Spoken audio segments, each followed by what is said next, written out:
Join us this week as Yes adds keyboard legend Rick Wakeman. Chris and Bill dive into a sea of polyrhythms. Steve plays 5,000 instruments. And John keeps singing about eagles. This week, Yes's 1971 album, Fragile.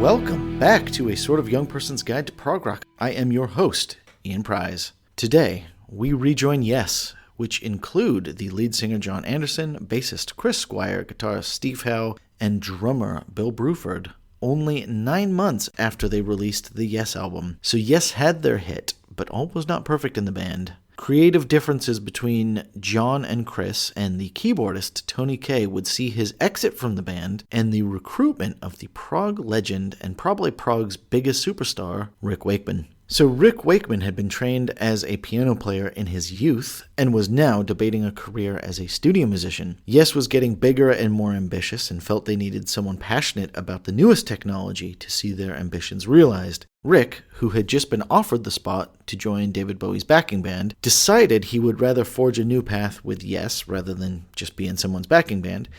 And so, in 1971, Yes would convene and record Fragile. So for this album, Yes would play 4 group compositions, interspersed with 5 solo compositions, which would show off the musical talents of each member. This album would debut that classic Yes sound, with Rick and Steve trading licks, the rhythm section of Chris and Bill playing intricate and controlled bursts, and John Anderson's soaring vocals and mysterious, mystical lyrics floating above it all. It would also spawn their first hit song, Roundabout, a 7-minute topographical tale which would function as a calling card and signature song for both Yes and prog rock in general. And this is truly an album where 1970s prog rock is firing on all cylinders. So this album is now the beating heart of prog, and it has all the elements I'm personally into prog for, and this album in particular is just extremely fun.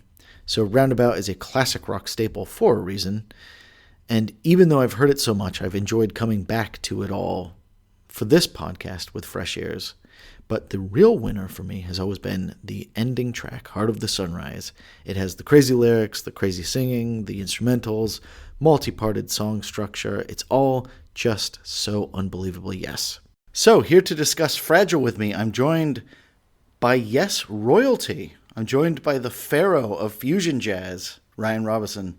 How on earth did I get promoted to pharaoh? Well, even more surprising is the Augustus of adult alternative, Nick Osmondson. Hi, Ian. Thanks. I'm happy to be here. And then, of course, holding down the fort is the Jarl of yacht rock, Brian Cann. That's an impressive JY rhyming scheme you had there. I'm very impressed. That was off the cuff. So, welcome all of you. Here we are to discuss Fragile. So, we'll start with you, Brian. What are your just initial thoughts on Fragile?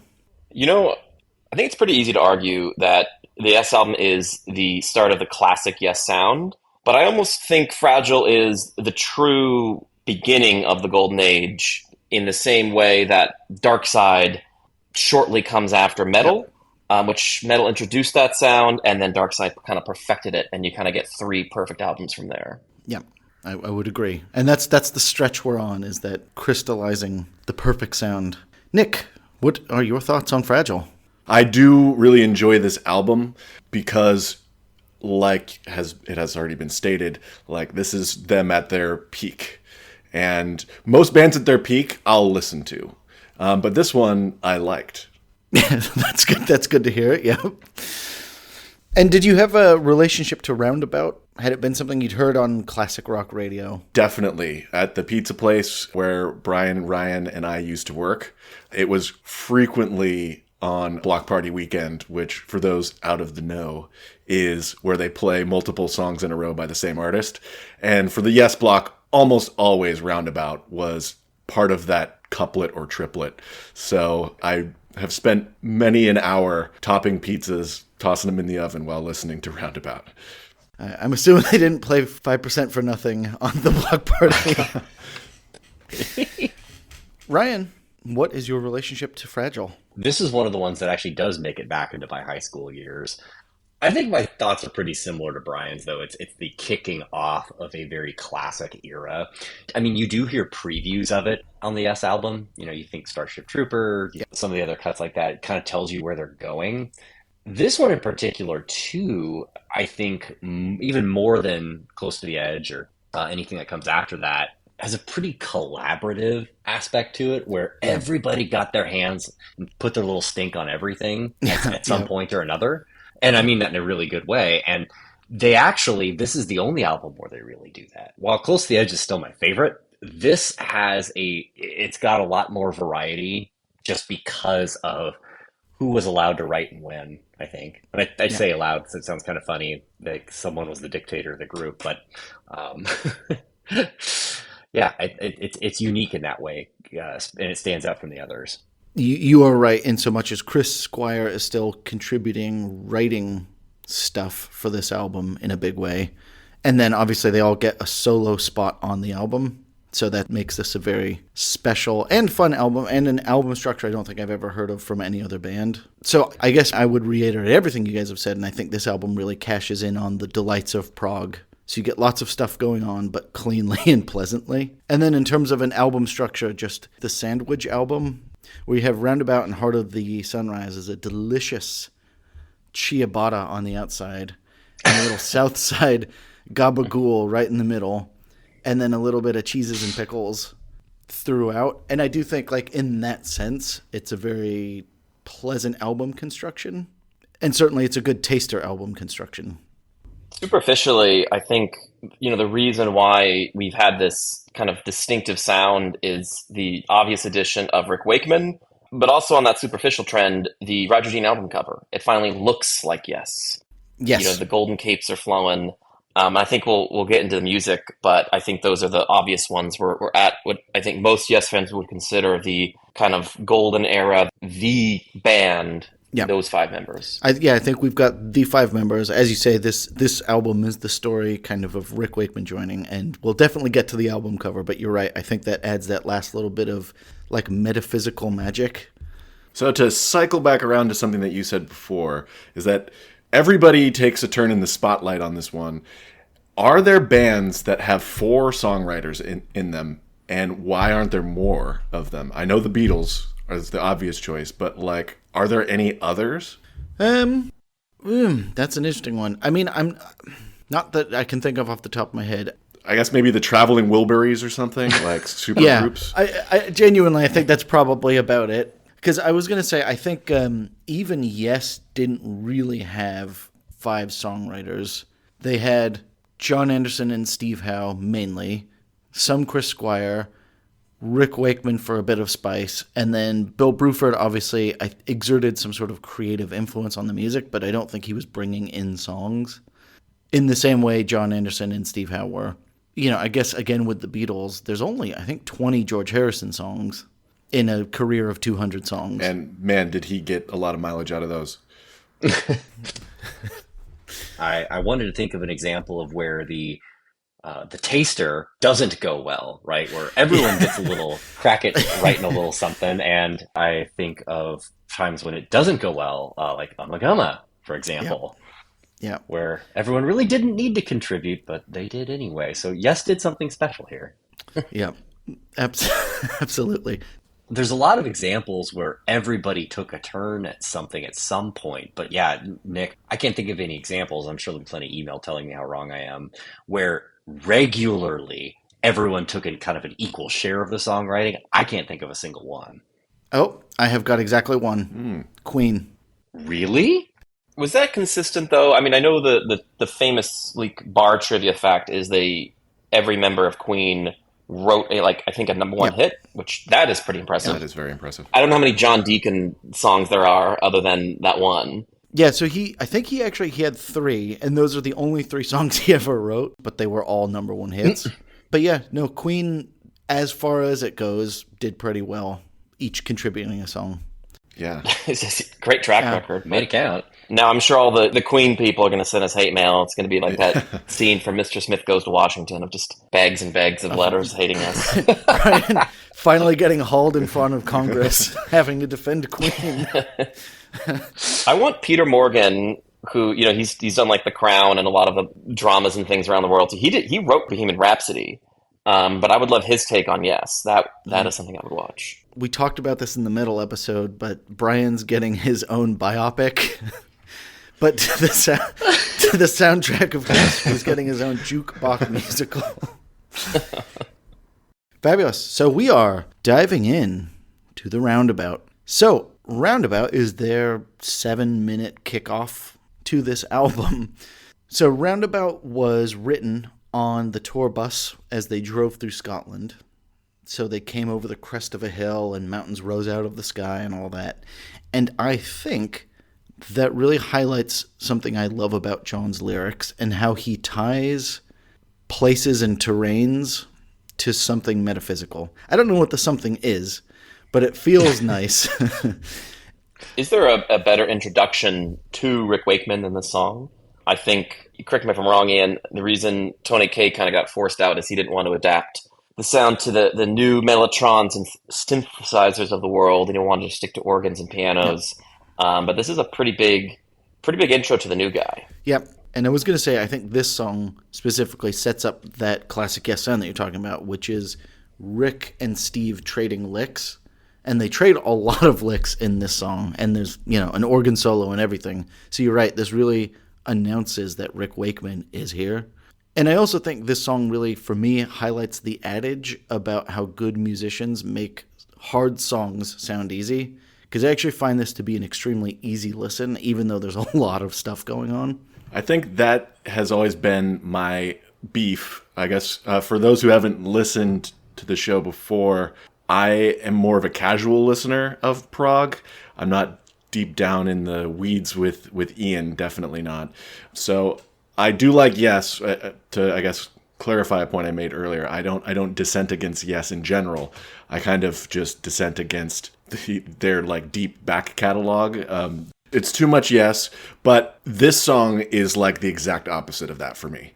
It's the best of Yes. While I was listening to it, I was like, yeah, this is probably my favorite Yes song. And yeah, it's probably because I'm that casual listener that it's not deep in the weeds. But I do enjoy listening to full albums, and as a full album goes, it's a great way to start this one off. And I was going to say there's a reason this is prog's signature song. I mean, it's Yes's signature song, but it's the whole genre's signature song because I think it's got all the proggy features, but it's sweet medicine. Well, while it was a hit and one of their bigger hits, I think what's kind of unique about Yes, and maybe they're fans, and I'm painting with a pretty broad brush here, but I don't think you're going to get those kind of people that are going to single out Nick and say, "Oh, you filthy casual! You won't name one song besides Roundabout." Like, oh, yeah. Like I don't think that exists. So while it may be one of the I don't know mainstream pieces, anyone who is even a deeply entrenched fan, and that's not always a compliment, wouldn't fault you for saying that it's one of the greats. I mean, and I was going to say, I think it has all of Yes's trademarks. So, if you like Yes, you probably should like the song. And actually, it's funny because this is prog rock's Stairway to Heaven, again, in this very weird, narrow genre. It is the song that made it onto the classic rock radio. It's the one that lasted the longest, kind of in a posterity sense. And just like Stairway to Heaven, there's a reason, because Stairway to Heaven has all of the classic rock tropes, and this has all of the prog rock tropes. And even though I did not work at your pizza restaurant, I was not there flipping Zaz to Roundabout all night long. As one does, flips. That's what we call it. I have heard this song thousands of times, and it's funny, even coming back for this podcast, listening to the song again, I'm like, oh yeah, love this song. And I think I have the same feeling with Pink Floyd's Money, where, it's a classic rock staple, and as soon as, the bass kicks in, you're hooked. And I think it's the same with this. As soon as that, backwards piano and the little ding, I'm like, okay, yep, I'm ready to go on the whole journey. And I actually think that's another thing. The song really rolls quite nicely. It's got a very, very powerful driving beat. So you want to go on the journey with it? Well, it's the opposite reaction. To most people, you now hear the first first unit's a Stairway to Heaven, and most fans now are just like, ugh. I don't think there's any danger of you going to the music store and around all the keyboards, there's a sign that says no roundabout. Well, I will slightly disagree with you, Ian, on this is their Stairway, because I think Stairway sent Led Zeppelin to another level, like the meta jokes of Wayne's World. Also, I think the song that people know is the single that was cut down to about 3 minutes. There's no single version of Stairway. I think it has that gravitas of like, you're not cutting this song. I actually don't know if I have heard the chopped and screwed 3-minute version. Yeah, I don't think so either. An abomination. It's hard to imagine the song being 3 minutes. No, and I think that would be the thing is like, because they're 20-minute epic Close to the Edge, they'll chop a 3-minute single out of that too. And again, obviously the bits will be fun and stuff, but without context, I'm not sure how much these are hot summer bangers. Like they're just, they're good songs. I've developed what I call the yes test. If I check to see how much time is remaining on the song, that means the song is not for me. And Well, it's a classic. Okay. It's like checking your watch during a movie. That means, not so good. Nick, I have a similar rule in prog rock, slightly different though. Sometimes in these long songs, they go on so long and go through different phases. And sometimes the song gets so quiet, I'm worried like Spotify turned off. And I'm like, is it still playing? Oh, it is. Am I still here? Yeah. I'm terrified on this musical podcast that we have to talk about the music itself. But I think there's a lot of sounds that shouldn't work together in this song, but they all kind of come together in the way that only Yes can do it. Yeah. Am I right in describing, are these power chords? You're not far off. So Steve Howe famously doesn't really play power chords, but actually this is the closest he plays to power chords because he does that do do do do do do do. They are the closest he ever plays to. That's his smoke on the water moment. And for the people who care, he's playing a kind of harmonics where he's going bling bling bling bling bling bling bling, and then down at the bottom he's doing a power chordy thing, I think. But the sound you're really hearing is Chris Squire's bass. Yeah, that's where all the chonk comes from. And this isn't the only song that's like that either. There's a lot of chonking. He is up in the mix quite loudly. But I think you mix that with a lot of like bells in the percussion and a lot of, like the futuristic keyboards. It kind of sounds like some kids that are all trying out their new instrument, but it really does work. No, you're 100% right. This is the Taster song on a Taster album. Because you have the, intro acoustic, you've got the organ, you've got, as you say, the crazy keyboards. Like, there's a bit for everyone. Yeah, the intro, it's something that's really fun to play. And I like to play it to check to see if my guitar's in tune, because it uses every string. I mean, funnily enough, Steve Howe will perfect this, and the intro on the next album will just be him literally tuning up. So he takes the idea forward. This is what everyone wants to hear. And you know what? We did want to hear it. That's the reason we're doing this podcast. So we then arrive at Cons und Brahms. So, Bill Bruford would suggest that each member of the band conduct the band, quote unquote, in 5 solo pieces that would be spread throughout the album, and this is the first, though it's not technically a band piece.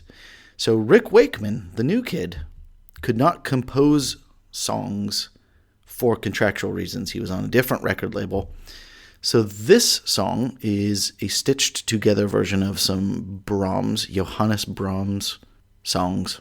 So I'd say, for me, this is a fair enough intro to Rick Wakeman's abilities and whatnot.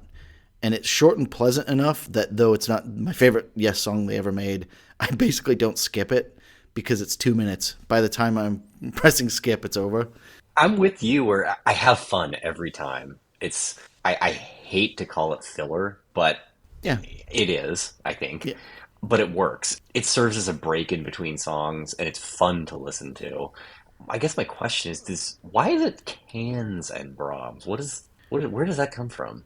I have absolutely no idea. I really don't know. I was thinking maybe cans, like studio headphones, the cans. But then I was also like, so I always say Hans und Brahms is how I always say the name, but that's ridiculous. That's a name. That's a pronunciation I've completely made up. I don't actually know if he's Brahms or Brahms, so Cams and Brahms. I'm going to take a massive guess here. In music, a canon is a contrapuntal compositional technique that employs a melody with one or more imitations of the melody played after a given duration. Holy guacamole, you might not be wrong.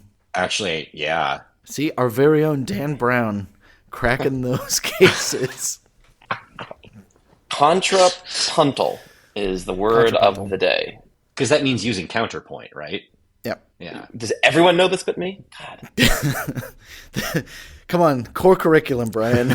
No, not at all. Actually, I have never looked that up, Brian. And the reason that's remarkable is that sounds very plausible here. Ian, the backstory that you covered earlier about why he couldn't compose his own music honestly explains one of the thoughts I had about the song, which is it's shockingly not indulgent. For the new kid, he didn't want to go too big, too hard, and had to hold himself back a little bit. But that makes sense. I think it's fun. I don't skip it, but I don't have a ton else to say about it. I think it would have been fun for one of the others to compose a song for him to play, so that it could have been a kind of like an original song. I think Rick, though, would have an issue doing something short and sweet. I think if he had his own way, it would be like a 19-minute song about Queen Boudica set to figure skating or something. Yeah. Well, and this is he saved all that chi for his albums. Yes. I guess my only additional comment on this song is I can deal with the song as being part of the album, even though it is quite different from the rest. I just question whether it should have been second in the track order, because it's immediately throwing a curveball, while Roundabout just set you up for like, oh, my expectations are super high, to something that is entirely different from what the band usually and classically does. So I think that was a mistake. Yeah. But I'm always making comments about the track order, so.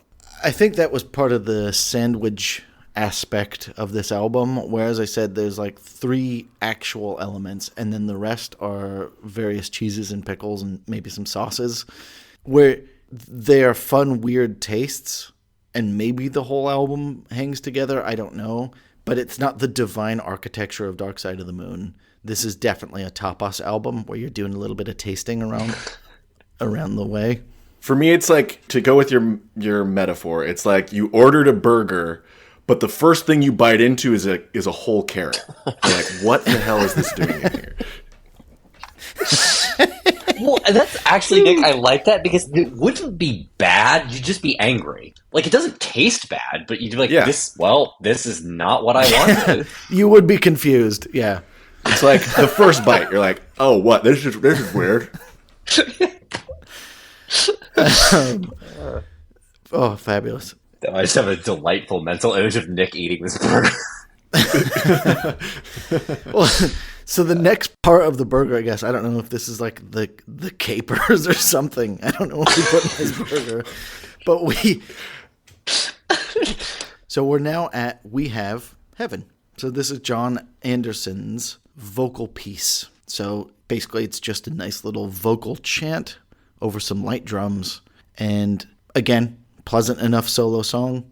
And all I really have to say about this, if you loved this song, John Anderson is going to be doing this whole album in 3 years' time, Elias of Sun Hillow. So it is nice for me to hear what a non-musician does without the sonic support of 4 absolutely genius virtuoso musicians. Because obviously John has a very fertile musical mind. He's the primary songwriter, and it was fun just to hear him alone in the studio do his thing.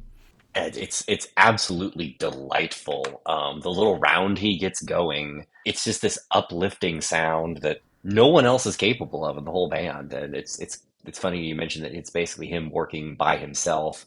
It's interesting you called him a non-musician, though. I mean, he did know how to play a couple instruments, but yeah, I'm curious, when you say he's a non-musician, are you simply just comparing him to everyone else?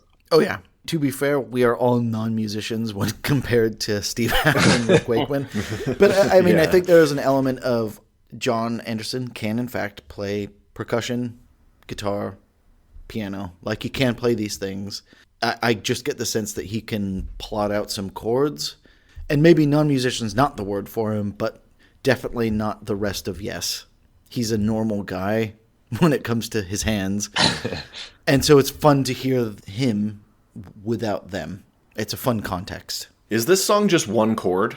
You know, I don't know. Because, like, it builds. I don't know if it's one chord, but it does, because and maybe it's different voicings of one chord. Because I, like Ryan, very much agree that John Anderson is the ray of sunshine in the band. Most of the uplifting parts, you can tell it's his influence.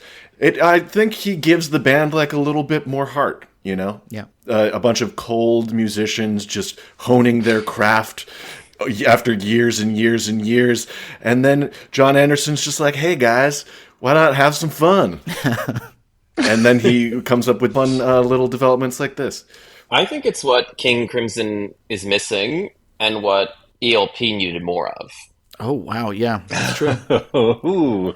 Yeah. Because ELP had it. I just don't think they took advantage enough of Greg Lake as they should have. Neither did King Crimson. Like, they needed to take advantage of Greg Lake as well. Yeah. Yeah.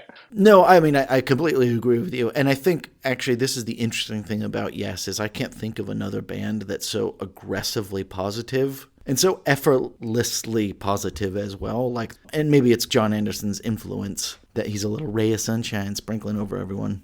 It's funny, my wife always said he just crawled out of a bluebell one day. Just a little pixie John Anderson. Tee-hee. So next we go to the gabagool of this delicious sandwich, South Side of the Sky. So this is a song apparently about, I don't know, Arctic explorers dying, something to do with that. We don't really know. But what I will say is this song highlights two things. The first is I think this has some of Yes's lightness as a band, because I think this song, especially Bill Bruford, really does his jazzy drum thing, where he's playing a lot of like fancy ride things and light little kind of like tom fills and stuff. And I think this is also helped by, you know, Rick Wakeman and Steve not just playing like big blocky chords. They kind of go dee-dee-dee-dee-doo. So yeah, I find this to be both an angular song, it is pretty heavy, but also a light song. And then we'll come to the vocal bit in a bit. But any thoughts initially about South Side of the Sky? I think this song rules. Big fan. I think it's maybe Yes's biggest rockin' moment. I mean, it's heavy, it's fun. I like maybe like the mountain climbing metaphor. It climbs up, it goes down, it climbs back up. It's very fun. And if you listen to a lot of Yes live, John does something which I wish he did before maybe all of his songs. He just tells you what the song's about, and because he usually says something to the effect of, "This song is about climbing mountains. It's dangerous. But we all must climb mountains every day." And he says that almost word for word before this, before playing this live. So he maybe should do that more often. Yeah. So this song as well, with all of its little bits all chopped around. So Steve Howe said about this album, "Fragile was recorded more as a piece of production as opposed to a band going in and playing live. We constructed tempo, drum parts, keyboards, and when the verses came, when the choruses came, when this all happened, it was a beautiful thing, and we did benefit from having a production mindset at this point." And I guess this is the Yes album has this a little bit, but this album's really the first of their Frankenstein albums, and boy oh boy do they Frankenstein some albums. So they really stitched together all the bits. I still think it sounds really flowy and natural. I don't think, and that's I guess what he's getting at, is it is amazing that they slapped all of these bits together and these songs sound so natural. So it's funny that it works so well, and that they did. I mean, these songs show up in their set lists a decent amount later on live. So it still translated to a band playing live, even though if it was put together as a mishmash of clips and bits. I feel like it was John Anderson even said that they had to go back and learn how to play their own songs. Because, and I was going to say, I think there's honestly nothing too jarring about the transitions to all the different parts of Yes. And it's funny, like with South Side of the Sky, when the piano part kicks in, the beginning is really ragey and rocky. When the piano part kicks in, I'm not like, oh my God, what have you done? And then when it kicks back out, back to the kind of, aggressive fade out, again, I'm not like, this is so shocking. I think they had enough compositional wherewithal to make it a very smooth arc. A lot of bands, they all have at least that one song, or even sometimes a whole album's like, oh yeah, we don't play that one live. Yeah. But yeah, this doesn't seem to fall victim to that. So the other kind of big part about this song is the vocal piano breakdown in the middle. So I don't think Yes ever really do this again, but that's to me what makes this a great song. So in the middle, they break down. Rick Wakeman apparently composed this part, but obviously couldn't take the composer's credit for it. He plays some piano, and they all go na na na na na over it. And I was looking back on my life. I was reminiscing, and I was like, actually, na na nas in songs are very, very hard to do and to be interesting. And there's a handful of ones that then make the grade. So like the end of Hey Jude or something. But it's very hard to do because you can't rely on a recognizable melody or lyric. You just have to have a nice voice. And so all three, so Steve, Chris, and John together going na na na na, beautifully and melodically, harmonically, just sounds so good. That part just delights me greatly. Well, it's not kind of the straight up pop na na na you'd expect though. It's still very jazzy. That melody is still a bit weird. Yeah. When I hear it in my head and my mind's ears, like I can still hear Anne's vocal jazz group doing this. They never did. I wish they did, but like I can easily imagine that. Yeah. And I think that's why it is part of the gabagool, right? It is the gabagool. It's not your everyday it's not just a slice of bologna. There's some spice to it. Yeah. So I don't have any comments on the na-na-nas part, although I will agree with you, Ian, that's really hard to pull off and not have it be cheesy and also not have it be like an anthem, because that's very different from an anthem. Mm-hmm. But I do have comment on the awesome riffage that's in the majority of this song. The riffs reminds me of like, maybe this was the twinkle in Rush's eye, because it's not super clean. It makes some interesting steps. That's not super like obvious. Yeah, not super obvious. I can definitely see where Rush would take, this musical lineage, basically.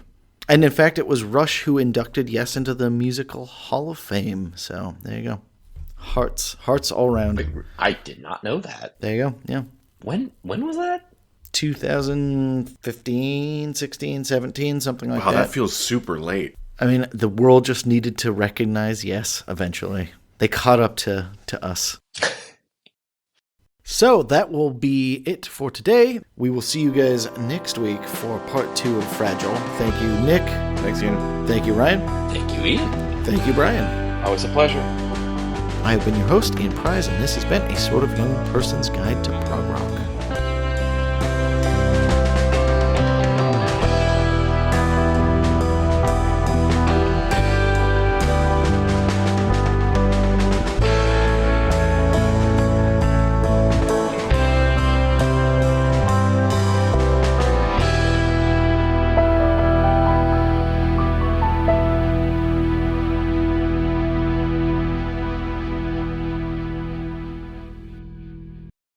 Hello. Just quickly before you go, this is I, your humble host, Ian.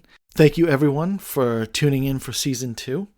And I just wanted to let you know we're going to be doing a mailbag episode in a little bit. So do get all of your hot takes, spicy opinions, etc. Send them over to us at helloprogfrog@gmail.com. Thank you so much, and we'll see you again very soon for part 2.